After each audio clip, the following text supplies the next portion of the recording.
आप लोग कैसे हैं? मैं मोहित कश्यप। आज हम इस वीडियो के माध्यम से कक्षा 12 विषय भौतिक विज्ञान भाग 1 को यहाँ पर हम सीखेंगे। पाठ का नाम है विद्युत आवेश तथा क्षेत्र। ये पाठ का नाम है, पाठ 1 है। ठीक है, ये वीडियो का पहला पाठ है। अब हम इस अध्याय में 2 टॉपिक को अध्ययन करेंगे। कितने टॉपिक को अध्ययन करेंगे? 2 टॉपिक को अध्ययन करेंगे।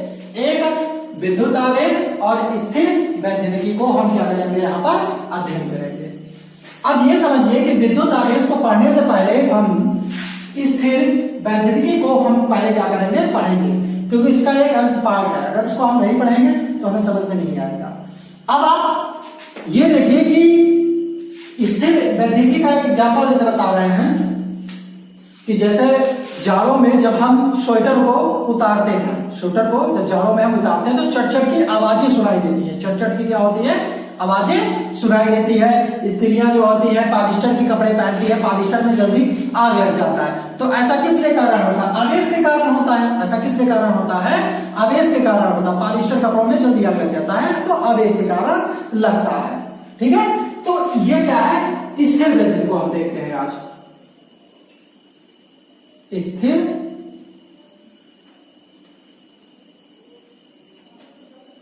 वैद्युतिकी, ये जो होता है ये आवेश, इसमें क्या रहेगा? आवेश प्लस स्थिर। आवेश इसमें क्या रहेगा? स्थिर रहता है।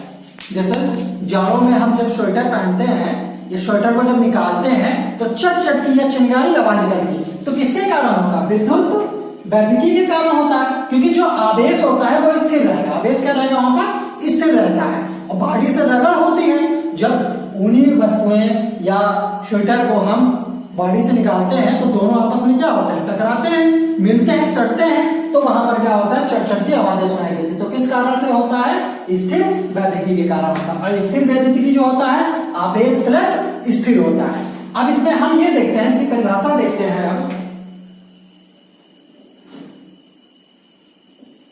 परिभाषा अब ये देखते हैं विज्ञान की वह शाखा, विज्ञान की वह शाखा जिसके अंतर्गत हम स्थिर आवेशों का अध्ययन करें। स्थिर आवेश, आवेश का रहेगा? स्थिर रहेगा, रुका रहेगा, फिक्स रहता है उसी में। तो इसकी परिभाषा का देखते हैं। विज्ञान की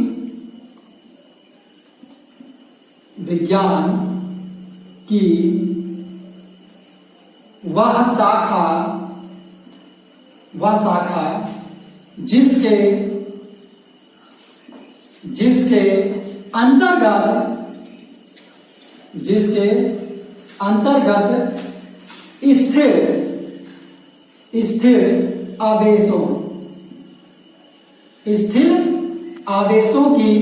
स्थिर आवेशों की या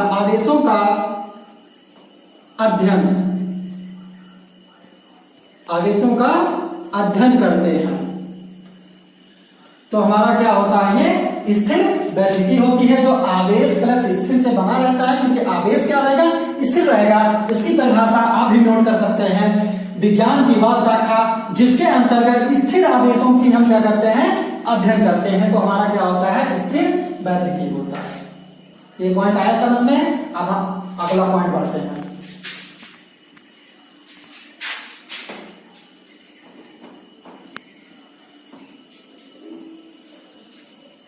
अब समझते हैं विद्युत आवेश पढ़ेंगे। क्या पढ़ेंगे आप? हम विद्युत आवेश। विद्युत आवेश में क्या होता है? इसका नाम स्पष्ट है, विद्युत। और आवेश मतलब हर पार्टिकल्स में, हर वस्तु में क्या होती है? एक आवेश पाया जाता है। जब असमान चीजें आपस में रगड़ती हैं तो वहां पर आवेश होता है। कैसे होता है? आप ये देखिए। जैसे मान लीजिए एक छड़ है, ये एक छड़ है। ये क्या है? एक छड़ है। ये कागज के छोटे छोटे टुकड़े हैं। कागज के छोटे छोटे टुकड़े हैं। कागज के क्या है? छोटे छोटे टुकड़े हैं। अब इस छड़ को यदि हम अपने बालों से, ऐसे बालों से लगड़ते हैं, लगड़ने के बाद इस छड़ को क्या करेंगे? हम रगड़ने के बाद इस कागज के छोटे छोटे टुकड़ों को क्या करेंगे? यहाँ पर लगाएंगे। जब लगाते हैं तो हम देखते हैं कि कागज के छोटे छोटे टुकड़े इस छड़ पे क्या होते हैं, चिपक जाते हैं। क्या होते हैं, चिपक जाते हैं। तो वहां पर क्या होता है, आवेश आ जाता है। ये क्या हो गया, ये आपकी हम लोगों का ये हो गया छड़। ये क्या हो गया, कागज के छोटे छोटे टुकड़े। कागज के छोटे छोटे टुकड़े और इसमें क्या होते हैं, चिपक जाते हैं। आप एग्जांपल एक देख सकते हैं, आप कर सकते हैं। पेन लीजिए आप, और तेल बाद में ना लगा हो, पेन को ऐसे ऐसे लगाइए और कागज के छोटे छोटे टुकड़े को क्या करेंगे, हम इकट्ठा कर लेंगे। फिर इकट्ठा करने के बाद फिर ऐसे चिपकाओ तो ये चिपक जाता है। किस कारण से होता है, ये आवेश के कारण होता है। क्लियर हुआ, आवेश समझ में आ गया। अब आगे बढ़ते हैं। तो हम इसमें दो चीज देखते हैं। इसमें क्या होता है, पॉइंट जो होता है, दो पॉइंट तरीके से कह सकते हैं। पहला क्या होगा, विद्युत हो सकता है, या चिपक लेता है तो इसका चिपकने का मतलब क्या होगा, चुंबकीय क्षेत्र आ गया, इसमें चुंबकीय उत्पन्न हो गया, चुंबकीय आ गया, चुंबकीय चीजें आ जाती हैं। तो इसकी परिभाषा बहुत आसान है। ऐसे पदार्थ जिनके कारण विद्युत या चुंबकीय पदार्थों में उत्पन्न हो जाए, पदार्थों में क्या होते हैं, उत्पन्न हो जाते हैं, उसे क्या कहेंगे हम, विद्युत आवेश कहते हैं। परिभाषा हम लिख दे रहे हैं, आप नोट भी कर लेना साथ में, ठीक है।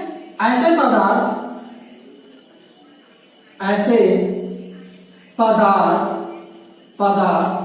जिनके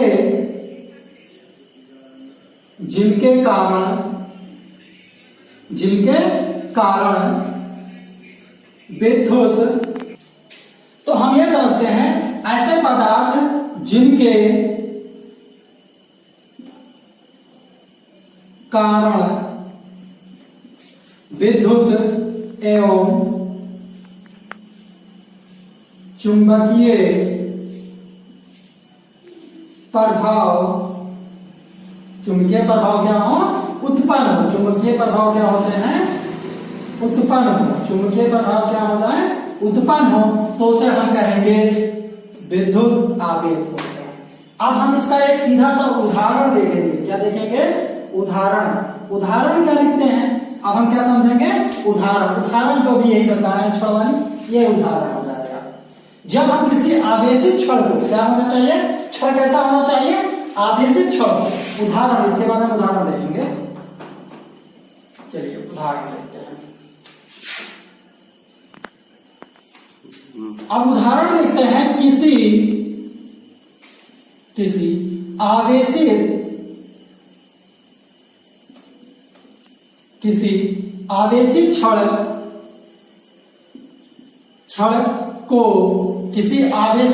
छड़ को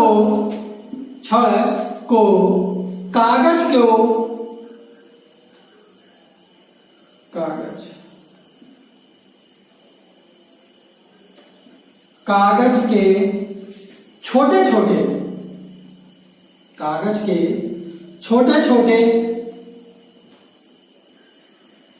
टुकड़ों के पास ले जाने पर टुकड़े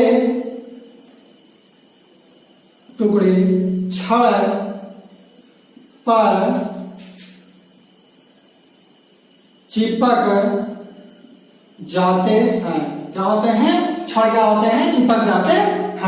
अब ये समझिए कि जैसे मान लीजिए छड़ है, जैसे मान लीजिए कि हमारे पास एक धनावेशित छड़ है। अब इसको हम क्या करेंगे, या धनावेशित छड़ कैसे बनाते हैं, आप सूखा बाल में से क्या कर लीजिए, इसे रगड़ लीजिए, 1-2 मिनट तक आप रगड़िए। उसके बाद कागज के छोटे छोटे टुकड़ों को क्या करेंगे, हम तोड़ देंगे। तोड़ने के बाद हम इसको क्या करेंगे, इसे चिपकाएंगे। और चिपकाएंगे तो इसमें हमारा धनावेश में चिपक जाता है, वही हमारा क्या हो जाता है, विद्युत आवेश बन जाता है।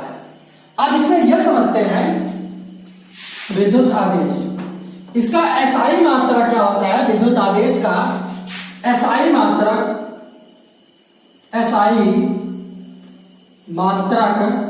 कूलाम होता है। क्या होता है, कूलाम।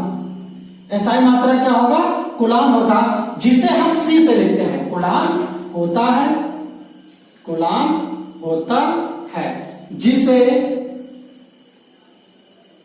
जिसे कैपिटल सी से लिखते हैं। क्या होता है? इसका मात्रक एसआई मात्रक क्या रहेगा? कुलाम होता है, जिसे हम सी से लिखते हैं। यह एक अदिश राशि है। ये पहला पॉइंट था। दूसरा पॉइंट, यह एक अदिश राशि है। क्या यह एक क्या है? अदिश राशि है। यह एक क्या है? अदिश राशि है।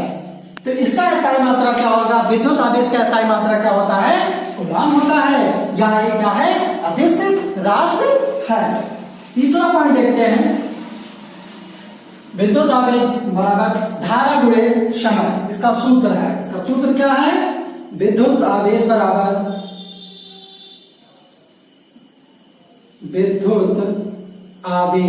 क्या होगा? विद्युत आवेश बराबर धारा गुणे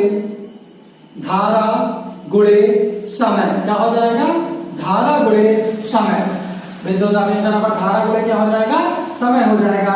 और विद्युत आवेश को हम Q से लिखते हैं। किससे लिखेंगे? Q से लिखते हैं। तो Q बराबर क्या हो जाएगा? IT। Q बराबर क्या हो जाएगा? I into T. Q बराबर I इंटू टी करते हैं। इसको हम ऊपर लिखते हैं। चलो एक बात, तो क्या लिखेंगे? Q बराबर I इंटू टी, जहां Q इक्वल कूलाम है। Q क्या हो जाएगा? कूलाम। क्या हो जाएगा? कूलाम। I इक्वल एम्पियर, क्योंकि I धारा का मात्रक क्या होता है? एम्पियर। तो कूलाम का मात्रक यह का एम्पियर हो जाएगा। I क्या है? एम्पियर। क्या हो जाएगा? एम्पियर। और T जो होता है, T समय है। क्या है? समय। और समय का मात्रा क्या होता है? सेकंड। क्या रहेगा? ये सेकंड। ये जहां पे हो जाएगा, ऐसे लिखते चलेंगे जहां पर। अब इसके आगे दो एग्जाम्पल देखेंगे कैसे होता है, ठीक है? उसके बाद फिर देखेंगे। कुछ करो। अब हम दो एग्जाम्पल पढ़ेंगे, इसका एक बीमार भी पढ़ेंगे। अब देखिए, अभी हम सीखे हैं Q बराबर I इंटू टी। अब इसमें एक सवाल देखते हैं। यदि किसी तार में 4 कूलाम आवेश 2 सेकंड के लिए बहता है। मान लीजिए ये तार है। इस तार में 4 कूलाम आवेश 2 सेकंड में। किस सेकंड में? कितने सेकंड में? 2 सेकंड में। 2 सेकंड में बहता है। 2 सेकंड में बहता है। तो हमें धारा बताना कि इसमें कितनी धारा जा रही है, इसमें धारा कितनी जा रही है। तो अब हम सॉल्यूशन देखते हैं, इसका हल देखते हैं। देखिए, अभी हम जानते हैं Q बराबर I इंटू टी। हमें क्या निकाला? धारा निकाला। धारा को I से लिखते हैं। T हमारा समय है, Q हमारा क्या है? आवेश है। तो हम यहां से I इक्वल कर सकते हैं Q अपान T। क्या कर सकते हैं? Q अपान T कर सकते हैं। अब देखते हैं यहां पर Q आपका कूलाम है। कूलाम आपका कितना है? 4।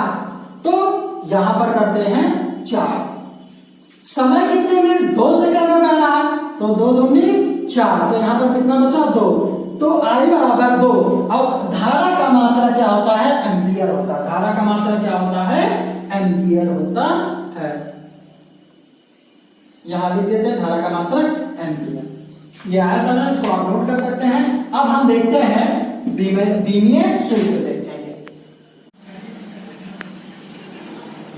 अब हम सीखते हैं विद्युत आवेश का बीमीय सूत्र। क्या सीखेंगे? विद्युत आवेश का बीमीय सूत्र देखते हैं। अभी हम पढ़े हैं इस वीडियो में Q बराबर I इंटू टी।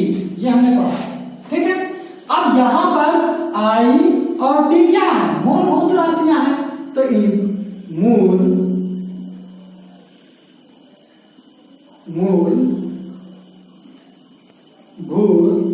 राशियां हैं। कैसी राशियां हैं? मूलभूत राशियां हैं। तो इसका जो बीमीय सूत्र होगा Q इक्वल ए, यहां पर ए क्या हो गया? धारा का मात्रा एम्पियर है, मूलभूत राशि है इसके वजह से, और A1 है क्योंकि आई यहां पर एक बार, इसमें 1 लिखेंगे। आई अगर यहां पर 2 बार होता तो यहां पर 2 लिख देते, और टी का मात्रा होता है समय टी हो गया का। इसको भी क्या करेंगे हम?